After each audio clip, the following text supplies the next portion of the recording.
Një besimtar, një musliman mundet me na thonë neve, i drejtu me thonë, unë kam shumë gjunahe, unë kam shumë mëkate, dhe ka shumë prej njerëzve që ndoshta ju vihet turp për shkak të mëkateve që kanë, po imani i tyre ishtin me thonë që po vjen marrë me shku në xhami, po vjen marrë me xhiru, po vjen marrë me dal Zotit përpara për shkak të mëkateve. Çka me bë këtë gjendje ai besimtar? Çka i kishit këshillu ju si hoxh? Ne gjithmonë i referohemi Kur'anit famlar, praktikës pejgamberike. Referencë këto i kemi ne, dhe duke u nisur nga Kur'ani famlar, që Allahu xhallashanuhu edhe pas shumë gjunaheve që tek popujt e kaluar njerëzit kanë bë, Zoti xhallashanuhu nuk ua ka kthy me të keq. Kur e them me të keq, sërish ka pranuar pra pendesën e tyre.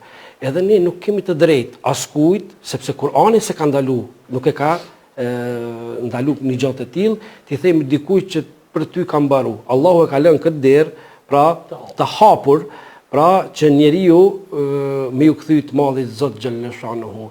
La taqnatu min rahmetillah, thot Allahu në Kur'anin famlar.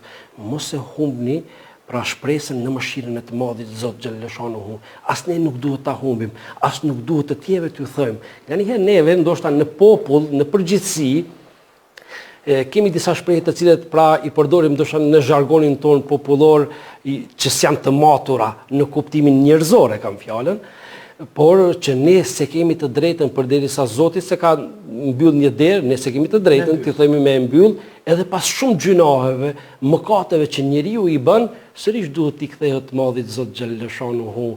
Pra që Allahu xhallashanuhu nëse don ja fal, nëse s'don Allahu xhallashanuhu e merr në pyetje dhe në rëndësi për neve është me qenë lidhur me pendesën dhe me tëbe istighfar. Padyshim, dhe muaji i Ramazanit është një mundësi e artë për besimtarët, edhe për ne, edhe për të gjithë popullin, për të gjithë ata të cilët i frekuentojnë, por edhe të cilët agjerojnë, pra një mundësi e artë edhe që të pendohemi tek i madhi Zot xhallashanuhu, por edhe që ta shtojmë dozën e devotshmërisë karshi të madhit Zot xhallashanuhu, qoftë me agjerim, qoftë me namaz, qoftë me sadaka, qoftë me dhikr, qoftë me lexim të Kur'anit.